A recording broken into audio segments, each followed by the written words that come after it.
Je suis Charles Jean Dumont, vicaire de la mission épiscopale francophone de la Résurrection. Et je suis très honoré de pouvoir m'entretenir avec vous, Monseigneur, et mon collègue Desmond. Monseigneur, en Europe, notamment en région parisienne, et il y a beaucoup de francophones, c'est un constat, qui ne connaissent pas encore l'église épiscopale anglicane. Et c'est dommage parce que cette église est une église inclusive, c'est-à-dire elle est ouverte à tout le monde. Mais face à cette méconnaissance, je me donne pour tâche de faire un travail de communication auprès de ce public, du public francophone.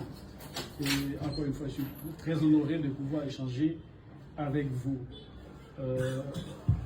Est-ce que c'est possible pourriez-vous vous présenter brièvement et pour ceux qui vont nous regarder? Merci bien. Comme vous le savez, je suis Monseigneur Jacques Boston.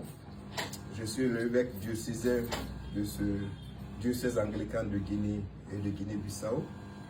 Par la grâce de Dieu aussi, je suis l'archevêque de la province inter de l'Afrique de l'Ouest. Je suis membre du CNT en charge de la commission réconciliation, justice, droits humains, information et communication. Donc, je le suis. Oui, merci, c'est très bien. Est-ce que vous pourriez nous parler de manière brièvement de votre diocèse, c'est-à-dire les paroisses, nombre de paroisses, etc. Et c'est vraiment en fait du monde. Merci beaucoup. Comme je le disais il y a quelque temps, je suis l'évêque de ce diocèse et par la grâce de Dieu, nous avons 9 paroisses aujourd'hui. Et quand je dis paroisses, ce sont des paroisses qui sont, certaines sont vraiment fréquentées avec beaucoup de fidèles, d'autres avec peu de fidèles. Mais dans tout ça, nous rendons grâce au Seigneur. Nous avons 18 prêtres, sans compter ceux qui sont à la retraite et que des fois nous demandons leur service. Et ce diocèse existe depuis le 1er août 1985. Mais avant cela, je dois le redire, que l'église anglicane existait ici depuis 1855. Et en 1935, on avait fait fusion avec le diocèse de la Gambie. Donc en ce temps-là, on nous appelait le diocèse de la Gambie et du Rio-Pongas. Mais à partir de 1985, le 1er août, nous avons demandé notre indépendance et nous sommes devenus le diocèse anglican de Guinée en charge de superviser la Guinée-Bissau.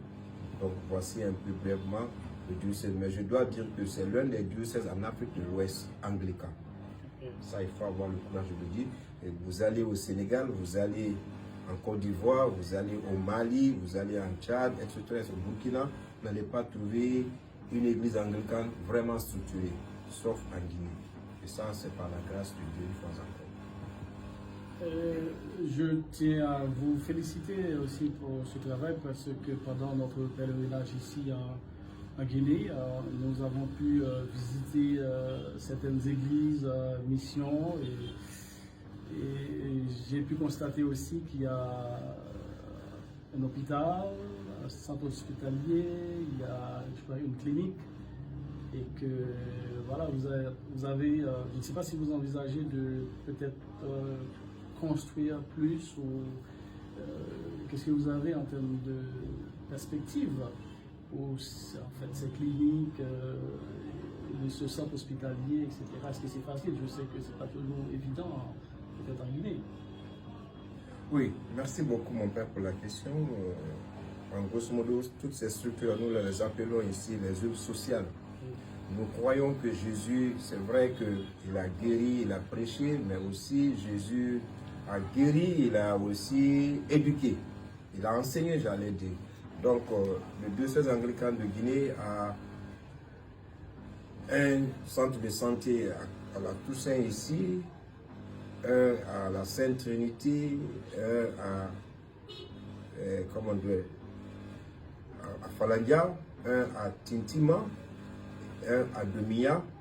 Nous avons construit un aussi à Dubreka. Nous avons commencé à construire un à Koya, mais ce n'est pas achevé complètement. Un aussi à Fotouba qui n'est pas achevé. Et nous avons 2 écoles, Toussaint et Falania. Donc voici un peu ce que nous mettons. Je peux vous dire, mon père, c'est vrai que ces structures-là existent, mais aujourd'hui, elles sont moins équipées. Parce que tout ne va pas, comme nous n'avons pas de sponsors, nous n'avons pas d'aide par-ci, par-là pour pouvoir nous aider à booster comment dire, ces structures, ces œuvres sociales. Et, en fait, bizarrement, en France, à Paris, en Europe, bon, je parle en région parisienne, il n'y a pas beaucoup, en fait, il y a la cathédrale Sainte-Trinité qui est à Paris, mais ça n'a pas fait longtemps que nous avons une célébration en français. Et que je pense que c'est une bonne nouvelle dans la mesure où, par exemple, si vous avez en fait les fidèles, les laïcs qui sont soit de passage à Paris, qui sont francophones, autrement pour une raison ou pour une autre, qui vont résider à Paris, maintenant, au sein de la cathédrale Sainte-Trinité, c'est une mission de la convocation des églises épiscopales qui a été ouverte par notre évêque Mackenzie Dong, et que voilà, cette mission, elle est là, disponible à la cathédrale Sainte-Trinité chaque samedi à 17h30. Nous avons une très belle célébration que les gens peuvent regarder en ligne, et que je pense que c'est une bonne nouvelle dans la mesure où on peut coopérer, si je peux le dire comme ça, en une sorte de partenariat, et que les gens qui vont à Paris, etc., au moins ils ont un endroit pour adorer, prier Dieu dans leur langue. Oui, mon père, je dirais que cette nouvelle m'enchante beaucoup parce que nous avons beaucoup de Guinéens qui sont en France, en Paris aussi.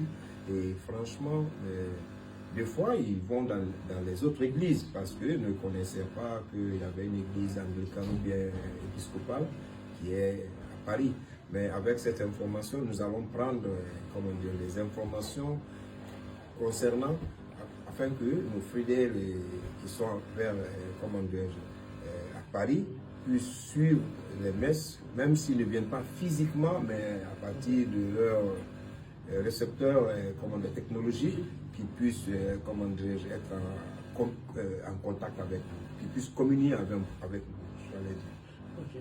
Je pense que c'est une très bonne idée, une très bonne initiative aussi dans la mesure où nos célébrations sont diffusées via Facebook et YouTube aussi.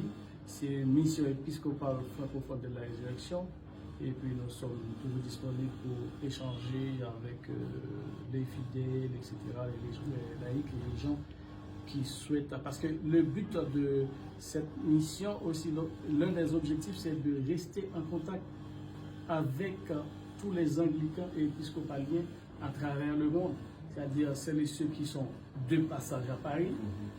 Au moins il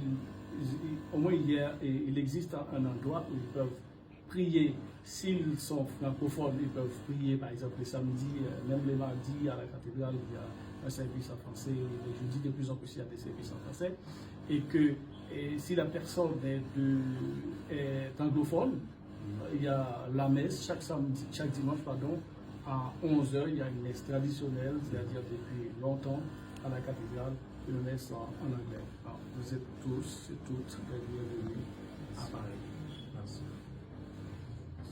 Merci beaucoup. Et puis, je ne sais pas si vous voulez dire un petit mot, c'est...